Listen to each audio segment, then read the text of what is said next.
Shadow Factories and We Evolve present Tales from the Aletheian Society. Book 3, Chapter 1. Make Mine a Double.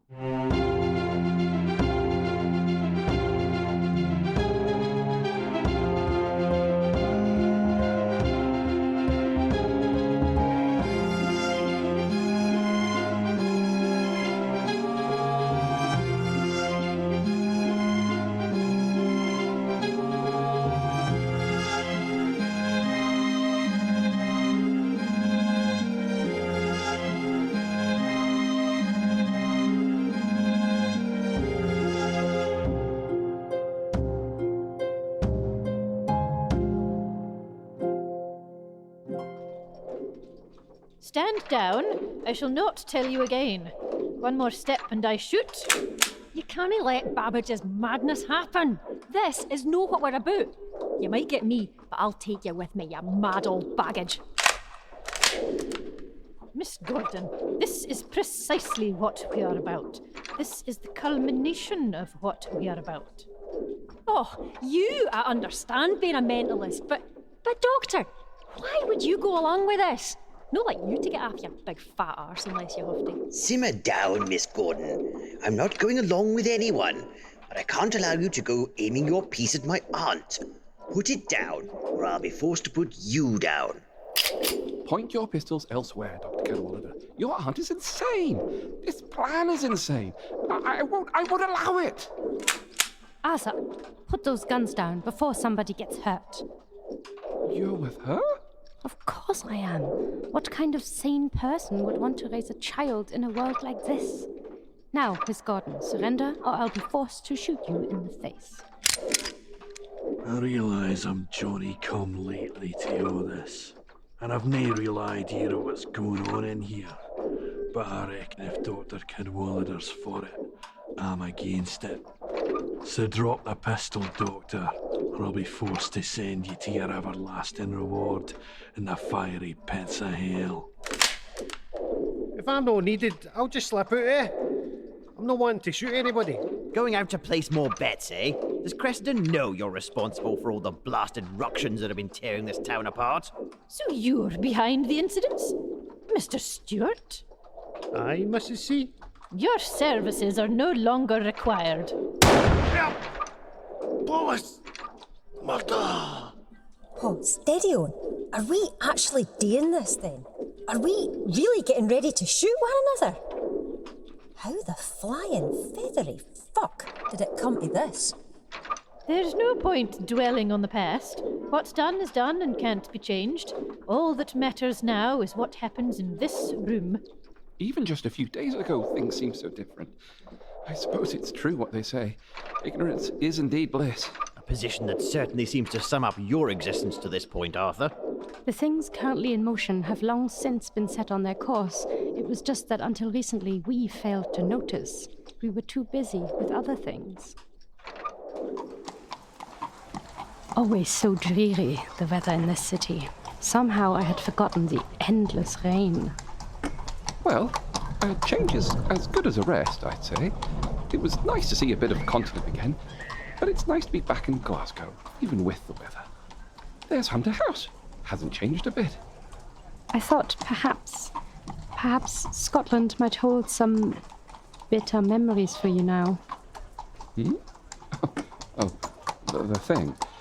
Yes, well, I'm right as a sixpence now. There's not to dwell on it, eh?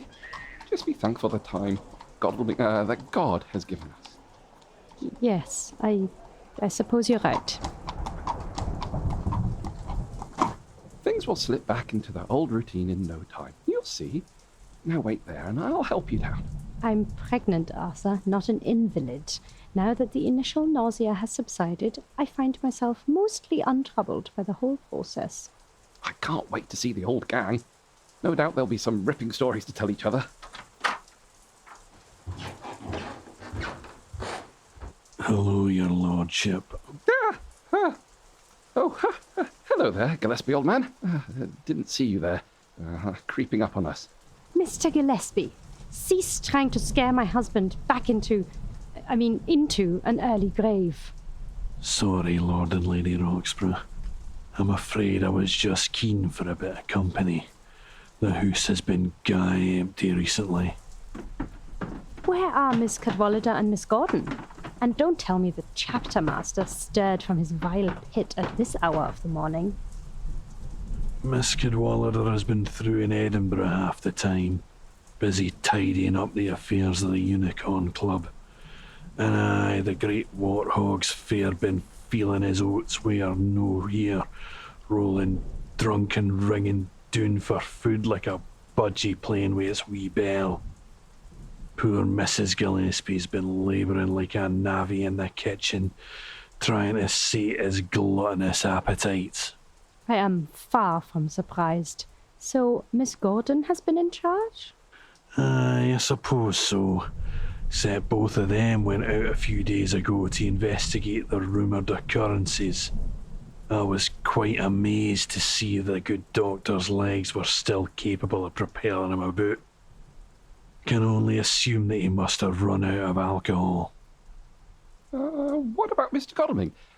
Did he go with them? Arthur, we don't care about the help. What occurrences do you speak of, Mr. Gillespie? Has something untowards happened?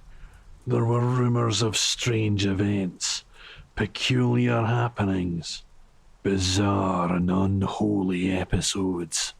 What was the nature of these events, Mr. Gillespie? Don't be coy, man.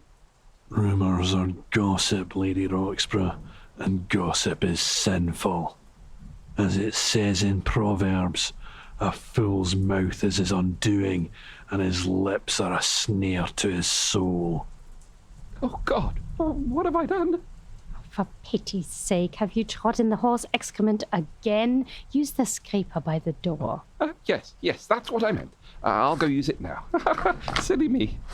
Now, Mr. Gillespie, you'll tell us where the chapter master and our fellow illuminate have gone and the precise nature of these supposed occurrences. All right, I've come to believe that God is preparing to pour his eternal wrath out on the heeds of the sinners that hold our city in their unwholesome grip. God smiting the masons?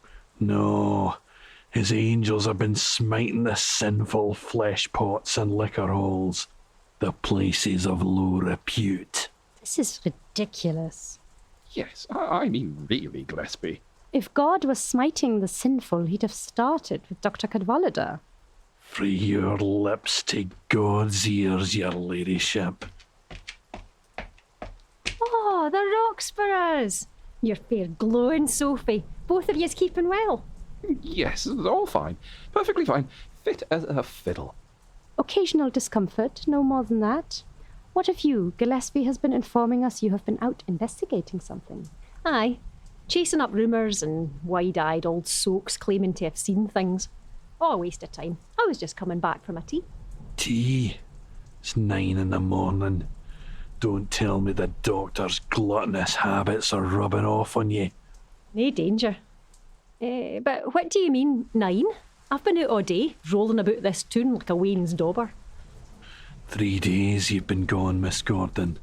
I see the demon drink has done for you. I had a couple of swallies with lunch, but I'm no steaming. I think I'd have noticed 3 days going by. This is easily settled. Jessie, what date do you think it is? The 14th. But you weren't supposed to be getting back until the 17th. And it is kind of quiet and bright for this time in the evening. Look at my watch. 5:15. Now I'm confused. I thought it was the morning. It is morning, Arthur. Whatever has happened to Miss Gordon, it appears she has literally lost several intervening days. This may be the most peculiar phenomenon I've ever encountered. Good morning to yous all. How's it going? I'm just popping out to put in a hard day's work to earn my crust. Here you go, Mr. Gillespie. There's a wee something for your troubles. Here, what are you doing using the front door? I told you the coal hole was good enough for the likes of you. And by God, are you giving me a gratuity? Och, you drive a hard bargain, you old devil. Go on, make it a quid. You dirty weird. Aye. Very good, Mr. Stewart. Will there be anything else you're needing, sir? No, I'm all good. Yous all have yourselves a lovely day now. Allow me to rephrase. One of the most peculiar phenomena I've ever encountered. I suppose working for Cressida must have straightened the fellow out. Nice to see a story with a happy ending. I'm no a great believer in the redemptive power of the Cadwallader family myself. Nonsense.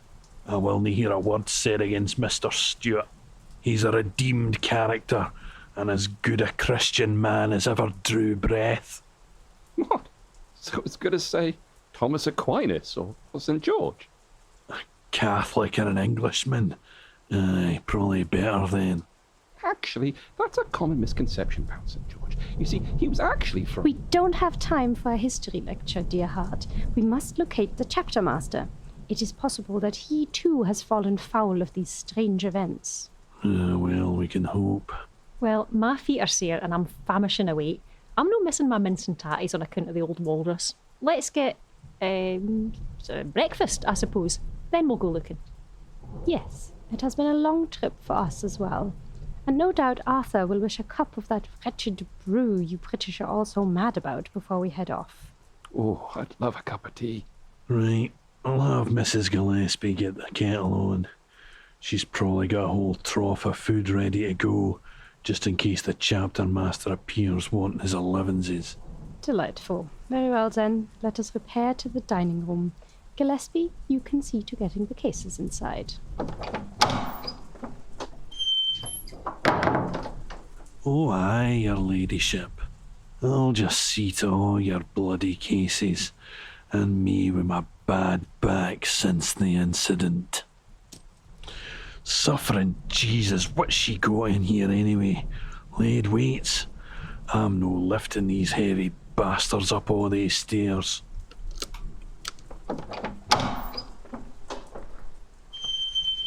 I'll drop 'em down into the cellar. She just said inside. She didn't say upstairs. Oh dear, I hope that wasn't anything delicate.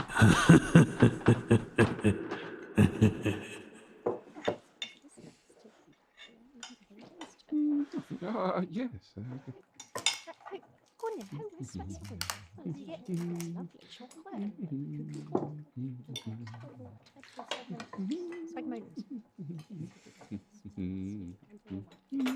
Jings, I'm stuffed. What is it about eating breakfast at a place that's no your own house that makes you eat twice as much as you would ordinarily? We have delayed long enough. Please let us not get distracted by philosophical arguments about food. It'll only bring on another round of tea, and then you'll all be here until noon and ready to start again on the next meal. All right, steady on. No much for small talk, are you, hen? Am I a chicken? What are you talking about? Oh, I know this one from Miss Gordon's lessons. She's referring to you as a woman with affectionate informality. I've been thinking of writing a guide to the local lingo, you know. I don't think it's ever been properly documented. And once it's done, I could write a reverse one so the locals could understand English too.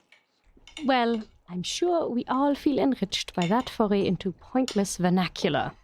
Arthur, stop reaching for that teapot. But we must establish what Miss Gordon learned and where Dr. Cadwallader is likely to be.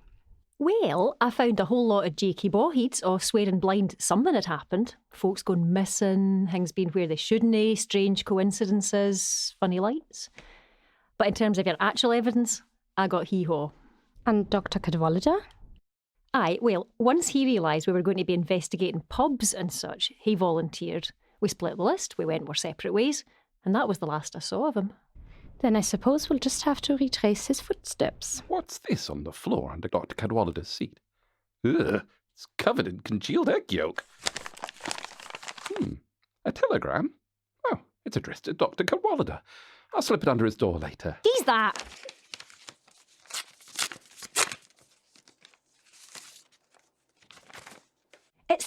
It's for the Tribune, and it's dated 3 weeks ago. Chapter Master, stop. Terrible news, stop. Babbage has escaped. Carfax. Stop. Most dangerous practitioner alive. Stop. Shoot on sight. Stop. Open order packet indigo immediately for further information. Stop. Trust no one. Stop. Who's Babbage? What's Carfax? Where are order packets kept? In the chapter master's personal vault, Lady Roxburgh.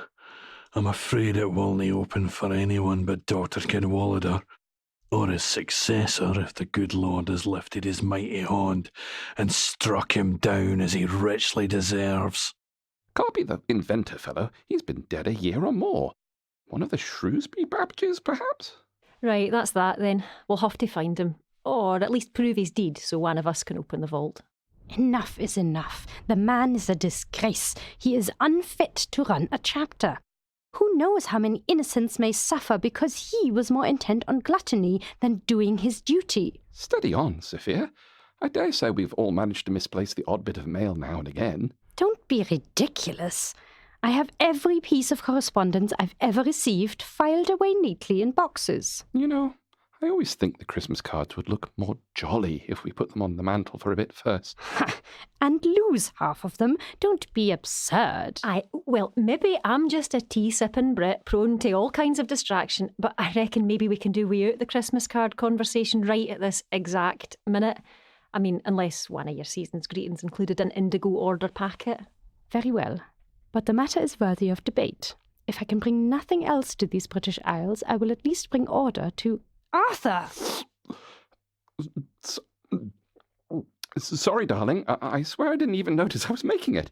Moan, let's just get out of here before this goes round again. Oh, look at you all, rushing off to save the good doctor. You might just be in time to save him. He might be breathing his last this very minute, and you his only hope. Oh, that reminds me. Mrs. Gillespie just made this plate of delicious shortbread, still warm from the oven. Would anyone maybe like to stop for a wee taste?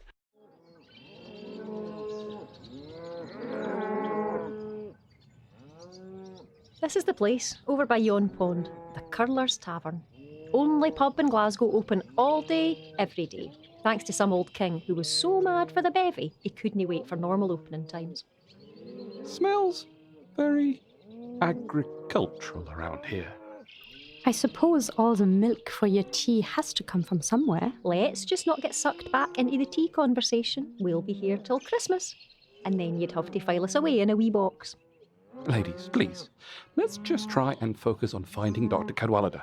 He's depending on us to get him home, safe and sound. Aye, fair enough. Let's have a peek inside. Looks deserted. Something upstairs. Let us arm ourselves and proceed. Who knows what unholy horror we are about to face? I haven't brought any weapons.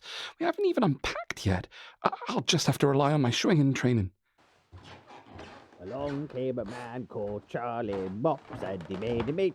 No, great drink that was made out of beer. No, crops. Ah, hops. Of course.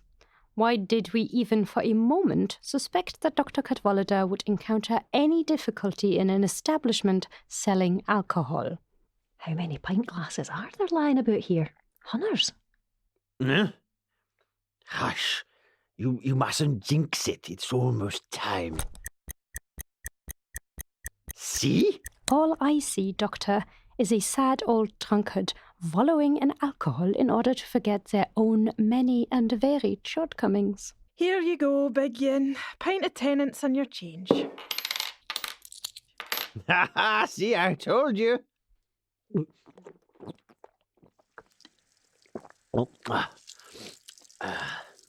Oh, God, he's bashing himself.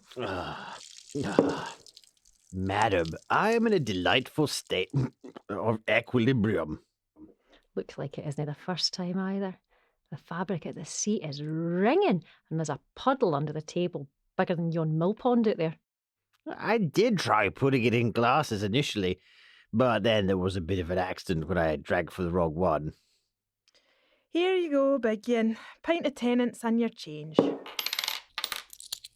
Again? She brought you more already? And has she not already brought you the leftover coinage? There's a lot of coins here. Must be at least a few quid and coppers. No, it's all mine and you can't have it. I'm going to go out on a limb and say you don't need any more booze. You're already pickled like an egg for a chippy.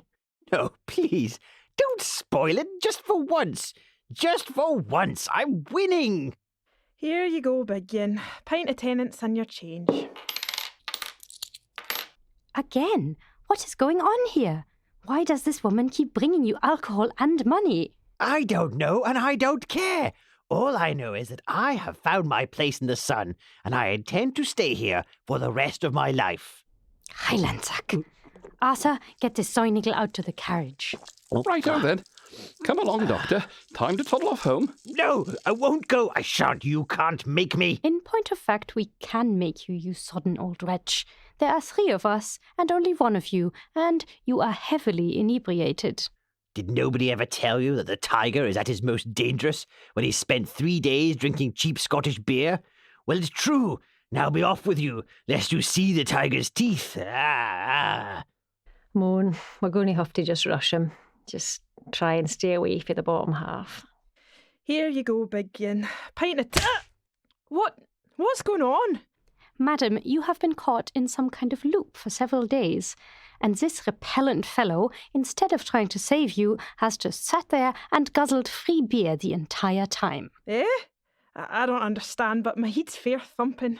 Oh, no, you've broken the cycle, no! Well, I think it's fair to say nobody understands what's going on here. But we'll get the Jakey Walrus here out your hair. You keep they bobbies on the table for your trouble, hen. And just keep your trap shut about all of this. Jings, aye, all right. No! No! The initial test phases have been completed, but there are still too many incongruencies. The array isn't functioning anywhere near the capacity it should be at.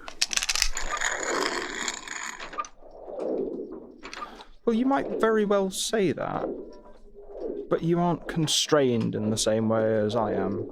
After all, oh God, it's starting again!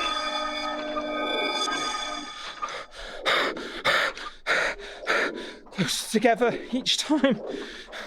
My condition is definitely growing worse. That's very kind of you, my friend. But I'm all right now. Still, it does leave the situation more urgent. We'll have to ask our benefactor to increase the rate of shipments. The increased risk of discovery must be offset against the risk that I evaporate entirely before the array can be fully completed. Well, there's a beauty to mathematics, a purity to it. Most people can't see it at all. You live and breathe it. I suppose that's what makes us such good friends. Come on now, I can't spend all day gabbing. There's plenty more work to be done if we want to iron out these incongruencies. This world won't destroy itself, you know?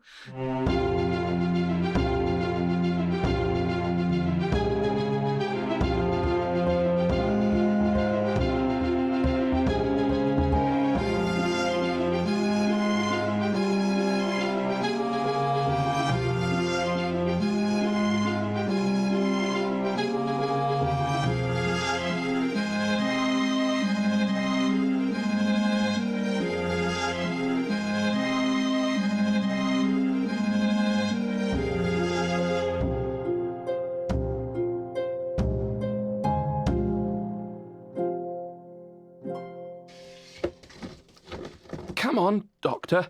Let's just get you up to your room. A few hours shut-eye will see you right as... Hello again, Lord Roxburgh. Shit. Oh dear. Looks like Dr Cadwallader's got himself into a right state. Yes, well, there was a barmaid who kept bringing him beer. That is usually how it works when he gets into this condition, Lord Roxburgh. Never fear, I'll take it from here. All right then, over to you. I can see you've got this all in hand. I'll just leave you to it and... We must have a chat sometime soon, Lord Roxburgh. Must we? I mean, I don't mean to be a snob and all, but our social classes are pretty divergent. Not really the done thing, is it? Chumming around with another chap's valet. I'm sure you understand. It's about your debt, Lord Roxburgh. Your very considerable debt. Ah, yes. That. It's time to pay the piper, Lord Roxburgh. You and I are going to be busy soon. Oh, God. But you can run along for now. Just don't stray too far. If I have to come looking for you, well, you won't like the consequences. Right. Righto. And as for you, Dr. Cadwallader, your big day is almost here as well. But for now, let's get you cleaned up.